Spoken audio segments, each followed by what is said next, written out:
हमारे लिए जान दी है। कहता है याद रखना परमेश्वर ने आपको माफी दी है। ये रोटी जब हम हाथ में पकड़ते हैं, प्रभु बोझ का मतलब ये होता है, जिस दिन आप रोटी पकड़कर प्रभु बोझ को हाथ में रख लेते हैं, और उसी समय याद रखना उस दिन से शैतान की पावर लूज हो जाती है। जो प्रभु बोझ लेता है उसी समय वो शैतान के पावर को लूज कर रहा होता है, शैतान के कामों को लूज कर रहा होता है, खत्म कर रहा होता है। शैतान के काम खत्म होने लगेंगे आपकी जिंदगियों से। कह रहा है जब से करता है आप प्रभु बोझ लेंगे। प्रभु बोझ का मतलब पश्चाताप करना। जब आप बैप्टिज्म लेते हैं तो उसी समय परमेश्वर आपकी जिंदगियों में चमत्कार करता है। क्या आप तैयार हैं? आज कह रहा है इस वचन को फिर से पढ़ो, देखो क्या लिखा है। इसलिए तुम बिना खमीर की रोटी का पर मानना, क्योंकि उसी दिन मानो मैं तुमको दल करके मिस्र देश से निकाला। इस कारण वह दिन तुम्हारी पीढ़ियों में सदा की विधि जानकर माना जाएगा। इसका मतलब कि आज परमेश्वर चाहता है, कह रहा जब आप प्रभु बोझ में शामिल हो तो यहोवा के साथ कनेक्शन बनता है। जितने लोग वहां पर वो रोटी तोड़ते थे तो उस समय परमेश्वर उनकी ओर देखता था कि ये मेरे जन है, और उनका ध्यान रखता था। तो इसका मतलब कह रहे जब आप प्रभु बोझ लेते हैं बैप्टिज्म लेने के बाद, बैप्टिज्म जो होता है पश्चाताप करना, और उसी समय कह रहे जब आप पानी में डुबकी लेते हैं उसके बाद उन लोगों को प्रभु बोझ दिया जाता है जिन्होंने पश्चाताप कर लिया, जिन्होंने अपना जीवन प्रभु को दे दिया। कुछ लोग क्या करते हैं, चर्च में आके प्रभु बोझ ले लेते हैं ऐसे ही कि शायद कोई प्रसाद बट रहा है। मैं उन लोगों को कह रहा हूँ कि आप प्रभु बोझ मत लें ऐसे। जब ऐसे प्रभु बोझ लेने से, कुरिन्थियों की किताब बोलती है कि कुछ लोग ऐसे भी हैं जिन्होंने अनरीति से प्रभु बोझ लिया और वो यहां तक कि मर भी गए हैं। आप समझ रहे हैं, मरना है, मरना, मर जाता है वो व्यक्ति। कहता है जो गलती से प्रभु बोझ ले लेता है, मतलब कि वो एक बार खा लिया आपने, लेकिन आपको पता ही नहीं आपने बपतिस्मा नहीं लिया। लेकिन अगर बपतिस्मा नहीं भी लिया, लेकिन आपने पश्चाताप करना बहुत जरूरी है। आपने अगर पश्चाताप किया, अपनी जिंदगी में तौबा की है, तो परमेश्वर आपकी जिंदगियों में काम करेगा। लेकिन प्रभु बोझ लेने के बाद, मेरा एक्सपीरियंस है, प्रभु बोझ लेने के बाद मेरे ऊपर डबल अनॉइंटिंग परमेश्वर देने लगा। पवित्र आत्मा उस धन की आशीष को देने लगा। मैं उन लोगों को कह रहा हूँ जब आप प्रभु बोझ लेते हैं, ये संडे प्रभु बोझ का दिन है, इसको मिस न करें। जिन्होंने मेरे से बैप्टिज्म लिया, जिन्होंने प्रभु को जाना है और पहचाना है, कहीं से भी लिया, मैं फिर कह रहा हूँ कि वो संडे के दिन प्रभु बोझ वो एक आशीषित प्रभु बोझ होगा। आप अपने घर में, अपने लाइफ के साथ भी प्रभु बोझ ले सकते हैं। लेकिन इस समय उन लोगों के लिए बोल रहा हूँ, ब्रांचों में प्रभु बोझ दिया जाएगा। ब्रांचों में पहुंचो। प्रभु बोझ लेने के बाद कहता है आपके रास्ते खुलने लगेंगे। परमेश्वर जान लेता है कि ये मेरा है। प्रभु बोझ आपका कनेक्शन बनाता है। प्रभु बोझ, पवित्र आत्मा ने कहा कि याद रखना, परमेश्वर को याद कराना है। प्रभु बोझ लेना, याद कराना है, परमेश्वर मैं तेरा हूँ, हालेलुया, मैंने तुझे छोड़ा नहीं आज भी। तो परमेश्वर याद रखता है अपने बच्चों को जो प्रभु बोझ लेते हैं। जब आप प्रभु बोझ लेंगे तो परमेश्वर आपका फेवर करेगा इस साल में। हो सकता है आप कार के लिए, फैक्ट्री के लिए, फैमिली के लिए कनेक्ट हो, लेकिन जब तक आप परमेश्वर के बताएं रास्ते पर नहीं चलेंगे तब तक परमेश्वर आपको अपने साथ कनेक्ट नहीं करेगा। हो सकता है आप कनेक्ट हुए हो लेकिन परमेश्वर नहीं कनेक्ट करेगा। भजन संहिता 2:8 में लिखा, मुझसे मांग, कहता है कह रहा कि देश देश की धन संपत्ति को मैं, जाति जाति की धन संपत्ति को तेरे नाम करा दूंगा। एलिया को इस बात का मालूम था। एलिया ने मांगना स्टार्ट किया काल के दिनों में, और जो काल था वो समाप्त हो गया जब उसने प्रार्थना किया, क्योंकि उसको मालूम था, क्योंकि वो परमेश्वर के साथ कनेक्शन बना के रखता था। वो प्रार्थना करने का उसका जीवन था और पवित्र आत्मा ने उसकी प्रार्थना को सुना। जब वो हाथ उठाता था, बोलता था 3.5 साल अकाल पड़ा रहे, अकाल पड़ जाता था। राजा को कहा, कहता कि जब उसने प्रार्थना किया तो वो अकाल हट गया। तो इसका मतलब मैं कह रहा हूँ आपके अंदर वो पावर आ जाती है उस दिन से जिस दिन आप प्रभु बोझ लेते हैं। आप अगर कहेंगे कि ये चीज आशीषित हो जाए तो वो आशीषित हो जाएगी। अगर आप कहेंगे ये चीज श्रापित हो जाए तो वो श्रापित भी हो जाएगी। याद रखना आपके अंदर पावर है। इसलिए यीशु मसीह ने कहा, कहता है कि यीशु मसीह ने कहा कि तुम किसी को श्राप ना देना। आज बहुत सारे लोग एक दूसरे को श्राप देते फिरते हैं, लेकिन प्रभु बोझ किन लोगों को मिलेगा? जो कनेक्शन बना कर रखेगा परमेश्वर के साथ। एक यूएसए में आदमी था, उसका पैसे वाला था, उसको भूत दिखाई देते थे और वो बड़ी प्रॉब्लम में था, नींद नहीं आती थी उसको, लेकिन वो बार बार पूछता था मुझे भगवान कैसे मिलेंगे। तो उसी को मैंने बताया कि प्रभु की खोज कर और बैप्टिज्म ले, पश्चाताप कर, परमेश्वर आपकी ज़िंदगी में काम करेगा। और उस दिन से उसको वो बैड ड्रीम्स आने खत्म हो गए, उसके ऊपर से कर्जा खत्म हो गया और यूएसए में वो 7 करोड़ रुपए का मालिक हो गया। मैं उन लोगों को बोल रहा हूँ कि पवित्र आत्मा बहुत आशीष देना जानता है। लेकिन यहाँ आपने पढ़ा 8:36 में कि देखो क्या हुआ। इसी में पढ़ते प्रेरितों के काम 8:36 में क्या लिखा, कह रहा जब खोजे को पता लगा कि बाइबल के बारे में, कि उसको वो जानता नहीं था फिलिप्पुस के साथ, मतलब कि वो सिर्फ पढ़ता था, वचन पढ़ता था। हो सकता है आप भी चर्च जाते हैं, वचन पढ़ते हैं, प्रार्थना करते हैं,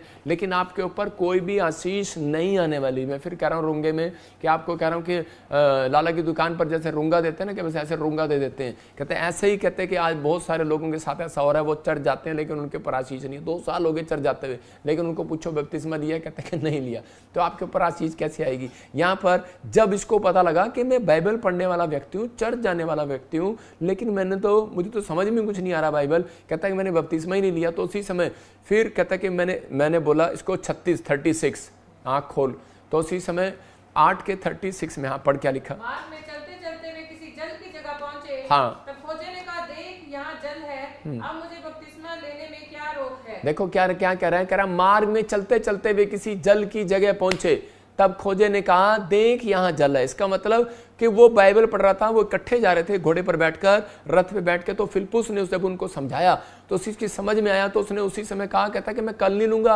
आज ही लूंगा। वो देख जोड़ आ गई, वो देख नाला आ गया, वो देख जल आ गया, कहता मुझे बैप्टिज्म दे। उसने छलांग मार दी वहां से, और उसी समय रथ पे से, और फिलिप्पुस ने उसको बपतिस्मा दिया। आप समझ रहे हैं, मतलब कि उसके अंदर इतनी एक्साइटेड था वो, कहते कि नहीं मुझे प्रभु के लिए कुछ करना है, मुझे कनेक्शन बनाना है। कहता मुझे तो पता ही नहीं था। कह रहा प्रार्थना आपका कनेक्शन बनाती है, बाइबल आपका कनेक्शन बनाती है, हर चीज आपका कनेक्शन बनाती है।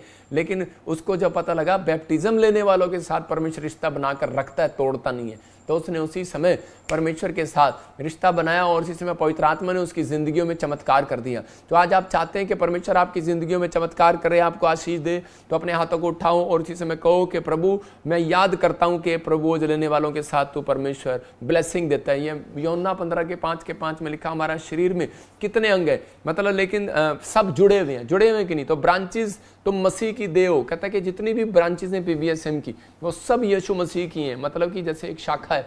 तो ऐसे ही परमेश्वर का आत्मा चाहता है, कहता है कि जब आप प्रभु में आ जाते हैं, बनते हैं, कह रहा उसी समय कनेक्शन बनता है पवित्र आत्मा, और कहता है कि आज आपकी जिंदगियों में कहता है 100 गुना वरदान उतरेंगे, 100 गुना फल उतरेंगे यीशु मसीह के नाम में। जो आप मांगेंगे वो मिलेगा। परमेश्वर का आत्मा कहता है कि इस चीज को फॉलो करना है। बहुत सारे लोगों के अंदर कह रहा है दया नहीं है, बहुत सारे लोग दया नहीं करते लोगों के ऊपर, लेकिन यहाँ पवित्र आत्मा बता रहा है कि निर्गमन की किताब 15 के 26 में उसने मूसा से कहा, मूसा को परमेश्वर ने कहा अगर ये इजरायली तेरी बात मानकर कनेक्ट रहे, तेरी बात मानकर, सुनो उसको ध्यान से, कहता है कि तेरी बात मानकर अगर इन्होंने तेरे साथ कनेक्शन रखा, तो कहता है कि तब मैं जो मैंने मिस्र देश से बीमारियां भेजी थी, कहता है मैं एक भी इंडिया में क्या पूरी दुनिया में नहीं भेजूंगा। आप समझ रहे यार, महामारी जो है, जो वायरस जो है, वो पूरी दुनिया में आता है। मैं कहता हूँ 2028 में बहुत बुरा वायरस आने वाला है, पवित्र आत्मा ने मुझे बताया। लेकिन कई बार शैतान आपको डिस्कनेक्ट करना चाहता है, आपको छोटी छोटी बात के लिए कि डिस्कनेक्ट हो जाते हैं। एक बार एक औरत थी और वो मेरे चर्च आई और वो कहने लगी मुझे सीट नहीं मिली, मैं तो दूसरे चर्च जा रही। मैंने कहा जा कोई बात नहीं बहन, जहाँ तुझे अच्छी सीट मिले वहाँ बैठ जा। मैं कह रहा हूँ लोगों को कह रहा हूँ, लेकिन थोड़े दिन के बाद उसकी कंप्लेंट आई कि वो मुझे कुछ नहीं मिला, मैं उधर गई थी लेकिन आपके चर्च आई, नीचे बैठ के वहाँ पर मीटिंग अटेंड करके गई और थोड़े दिन के बाद क्या हो गया, वो प्रेग्नेंट होगी। परमेश्वर का आत्मा उन लोगों के साथ रिश्ता बनाता है जो अपने आप को नम्र करते हैं, दीन करते हैं, परमेश्वर के स्वभाव में चलते हैं। ये नहीं कि घमंड से अकड़ते हैं और फूलते हैं। तो आप अगर चल रहे हैं, आपने कनेक्शन तो बना लिया, लेकिन बहुत सारे लोगों के अंदर कहता है कि आज का मैसेज ये है कि परमेश्वर रिश्ता उसके साथ बनाएगा जो परमेश्वर के साथ प्रार्थना करने वाला होगा, वचन पढ़ने वाला होगा। खुद प्रार्थना करना, खुद वचन पढ़ना, कराना नहीं, मैं कह रहा हूँ कराना नहीं। और इसी समय बाइबल बोलती है अगर आप उपवास के अंदर किसी से काम करवाते हैं तो वो उपवास माना नहीं जाता। ऐसे ही आप अगर किसी से प्रार्थना कराते हैं तो वो मानी नहीं जाती। कहता है कि आप खुद प्रार्थना करना नहीं आता, 2 गीत गाना जब तक आपको नहीं आता, वचन पढ़ना आपको नहीं आता, तब तक परमेश्वर कनेक्शन नहीं बनाएगा। मतलब वो कार की चाबी नहीं देगा। जब बाप देख लेगा ना कार चलाना, जब मैंने अपनी बेटी को देखा कि कार चला सकती है, तब मैंने उसको एक नई कार लेकर दिया। मतलब कि बेशक वो मैं उसको चलाने नहीं देता, लेकिन अभी वो थोड़ी बड़ी हो जाए तो। लेकिन अभी क्या है कि पवित्र आत्मा ऐसा ही है, कहता है कि वो देखता है, कह रहा है कि जब वो देखता है कि इसका कनेक्शन है, इसको कुछ करना आता है, तो उसी समय समझदार हो गया तो पवित्र आत्मा उसकी जिंदगी में काम करने लगता है। मुसीबतों में पड़े ना रहो, उठो, मुसीबतों से बाहर आओ।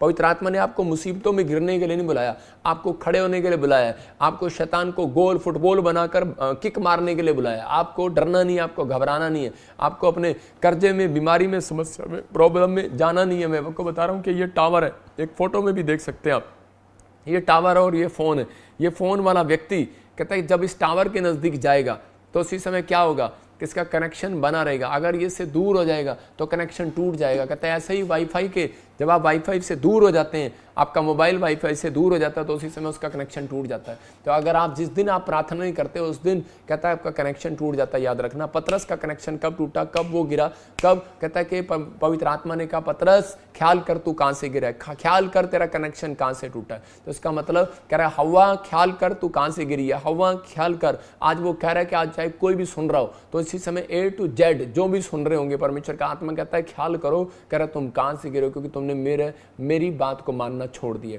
कहता है मेरे साथ कनेक्शन बनाना छोड़ दिए, तुम्हारे अंदर दया भावना रही नहीं है। कहता है कि इसका मतलब कि जिस दिन से आप कह रहा है ये फैसला लें कि परमेश्वर कि मैं अब से तेरे साथ कनेक्शन बना के रखूंगा, पवित्र आत्मा उसी दिन रास्ते खोलना स्टार्ट कर देगा। जब देखता है कि इस व्यक्ति के अंदर दया है मेरे लिए या मेरे कामों के लिए, तो उसी समय परमेश्वर आपके लिए जिंदगी में चमत्कार करेगा। आप किसी व्यक्ति को सुसमाचार सुनाते हैं, परमेश्वर आपके साथ कनेक्शन बनाएगा। ये सबसे गहरा पॉइंट है, इसको आप याद कर लेना। और दूसरा राजा 4:10 में और 6 में 16 में लिखा कि वहां पर कुलीन स्त्री जो है वो एक प्रॉफिट के लिए एक खाट, लैंप और ये सब कुछ लेकर आई। और उसी समय उसके चेले ने बताया, कहता है कि इसने हमें इतना दान दिया है तो इसके लिए कुछ बोल। कहता है क्या बोलूं इसके लिए, कहता तू मुंह से बोल, इसके लिए प्रार्थना कर, परमेश्वर को बोल, इसके पास बच्चा नहीं है। तो उसने उसी समय उसके ऊपर पवित्र आत्मा से डिक्लेयर किया कि जा तुझे वसंत ऋतु में बच्चा होगा, और उसे उसका डिक्लेयर किया हुआ पूरा हुआ, उसकी प्रोफेसी की पूरी हुई। क्यों पूरी हुई? क्योंकि उसने दया दिखाई थी प्रभु के कामों में, उसने दया दिखाई थी कि प्रभु का दास चप्पल के बिना घूम रहा है, मैं कह प्रभु का दास बिना कपड़ों के घूम रहा है। आपने दया दिखाई है कि मेरे चर्च में कोई विश्वासी आता है बिना कपड़ों के घूम रहा है। आपने दया दिखाई है कभी कि परमेश्वर ये औरत बीमार पड़ी है, लेकिन आप कहते नहीं नहीं ये तो हमारे गांव के नहीं है, दूसरे गांव के, अरे तो शराब पी है, तो हमारी जात का नहीं है। आप जात पात से मत देखें, परमेश्वर का आत्मा कहता है आपकी ड्यूटी है आपको लोगों को सुसमाचार सुनाना है। आपने दया दिखानी, आपने दया दिखाई तो पवित्र आत्मा कर आपका कनेक्शन गहरा पर गहरा, मजबूत पर मजबूत होता चला जाएगा, आशीषित होते चले जाओगे। पवित्र आत्मा उसी दिन फैसला ले लेगा, कहता है कि मैं इसको ब्लेस करूंगा। याद रखना कनेक्शन किसके साथ बना कर रखेगा पवित्र आत्मा? उनके साथ।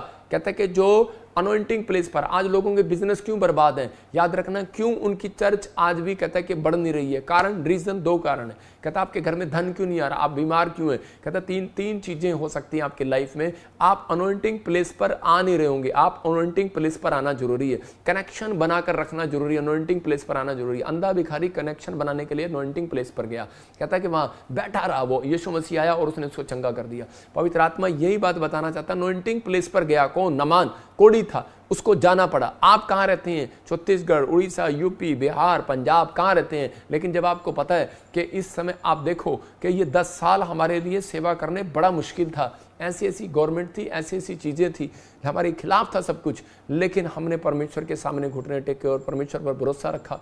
पवित्र आत्मा ने हमें हर साल बचा कर रखा, हमारे लिए रास्ते खोलता चला गया। और हर साल हमने जब बड़ी बड़ी क्रूसेड किए, पूरे इंडिया में बड़े बड़े क्रूसेड किए, परमेश्वर ने मुझे ब्लेसिंग दिया। मैं उन लोगों को कह रहा हूँ कि ये आपकी दुआओं का फल है, लेकिन आपको समझना है कि ये जब जहां भी मैं गया वहां पर परमेश्वर ने छुटकारे दिए। तो पवित्र आत्मा हमारे ऊपर है और वो आशीष दे रहा है। मैं कह रहा हूं कि जब हम यहां बैठे हैं तो इसी समय आपको कनेक्शन बनाना है, आपको लोगों की बातों में नहीं आना, फैसला आपको लेना है कि ये सही जगह है या गलत जगह है। आपको शैतानी विचार, आप छोटे बच्चे नहीं हो, इसका मतलब आप बच्चे हो, बालकपन है आपके अंदर कि आप गलत जगह पर आ रहे हैं कि सही जगह पर आ रहे हैं। मैं उसी उदाहरण से बता रहा हूं कि यीशु मसीह को जब क्रूस पर चढ़ाया गया तो उस समय में यीशु मसीह को जब क्रूस पर चढ़ा रहे थे तो साल में 2 व्यक्तियों में से एक व्यक्ति को क्रूस पर चढ़ाया जाता था। एक का नाम था बरअब्बा, एक का नाम था यीशु मसीह। और उसी समय लोगों ने पूछा राजा ने कि किसको इस साल क्रूस पर चढ़ाएं, तो लोगों ने कहा कि बरअब्बा को छोड़ दो, यीशु मसीह को क्रूस पर चढ़ा दो। कारण क्योंकि उनके पास करा कोई अच्छा टीचर नहीं था, उनको नॉलेज देने वाला कोई नहीं था, इसलिए वो बहक गए, भटक गए, वो उनका कनेक्शन डिस्कनेक्ट कर दिया शैतान ने। कारण कहता क्योंकि उनके पास एक अच्छा टीचर नहीं था। वो समझना इस बात को, क्योंकि बरअब्बा के नाम का मतलब होता है परमेश्वर का पुत्र, और कहता यीशु मसीह खुद बोलता था मैं परमेश्वर का पुत्र हूं। तो लेकिन पहले के लोग जो है नाम का बड़ा मतलब निकालते थे, जैसे अब्राहम के नाम का मतलब कि झुंड का पिता, झुंड का पिता, कहता राष्ट्र का पिता, तो ऐसे ही नाम का मतलब होता था। ऐसे ही उन्होंने नाम नाम के मतलब से मतलब निकाल लिया, क्योंकि उनके पास टीचर नहीं था। उसका नाम था बरब्बा। बरब्बा का मतलब परमेश्वर का पुत्र। उन्होंने कहा इस परमेश्वर के पुत्र को छोड़ दो, लेकिन जो असली पुत्र था उसको क्रूस पर चढ़ा दिया। मैं कह रहा हूं कि आपको फैसला लेना है। कहता है आपके पास एक दुकान है, आपको कहता है कि आपको सीए की जरूरत है, चार्टर्ड अकाउंटेंट की जरूरत है या नहीं है। कहता है लेकिन अगर आपके पास 10 दुकानें हैं तो आपको सीए की जरूरत पड़ेगी। याद रखना, अगर आपने बढ़ना है तो आपको प्रॉफिट की जरूरत पड़ेगी, आपको बढ़ना है आपको जीसस की जरूरत पड़ेगी, नबी की जरूरत पड़ेगी। कहता है अगर आपको नहीं बढ़ना तो कहता है आपके लिए जहां आप जाते हैं वहां कर सकते हैं, लेकिन परमेश्वर का आत्मा आज आपसे बात कर रहा है इस वचन से। कहता है कनेक्शन आपको बना के रखना पड़ेगा। अगर आप कनेक्शन बना के रखते हैं, फैसला आपका है। कहता है आप छोटी सी बातों में शैतान के विचारों में आ जाते हो और लोगों की बातों में आते हो, डिस्कनेक्ट कर देते हो अपने दिमाग को प्रार्थना से, बाइबल से डिस्कनेक्ट कर देते हो, अपने आप को चर्च आने से, दान बीज देने से डिस्कनेक्ट कर देते हो, दया भावना दिखाना बंद कर देते हो। कुछ नहीं होता, कोई परमेश्वर नहीं है। मैं कह रहा हूं मूर्ख की बातें मत करो। परमेश्वर का आत्मा कहता नहीं तो नमान की तरह और उसकी लूत की पत्नी की तरह नमक का खंबा बन जाओगे। सबको जय मसीह की। मैं जतिन बब्बर और आप देख रहे हैं मसीह परिवार चैनल। जैसे कि आप सब जानते हैं कि मैं इस चैनल पे प्रभु के अलग अलग दासों की वीडियोस डालता हूं, तो अगर आपको हमारा चैनल अच्छा लगता है तो आप इस चैनल को ज़्यादा से ज़्यादा सब्सक्राइब जरूर करें, ताकि आप प्रभु के वचन को सुन सके। वीडियोस को ज़्यादा से ज़्यादा शेयर करें ताकि जिन लोगों तक वचन नहीं पहुंचा उन तक भी वचन पहुंच सके। सबको जय मसीह की। एक बार मैं आपसे दोबारा कहूँगा कि इस चैनल को सब्सक्राइब जरूर करें और वीडियोस को ज़्यादा से ज़्यादा शेयर करें। जय मसीह की।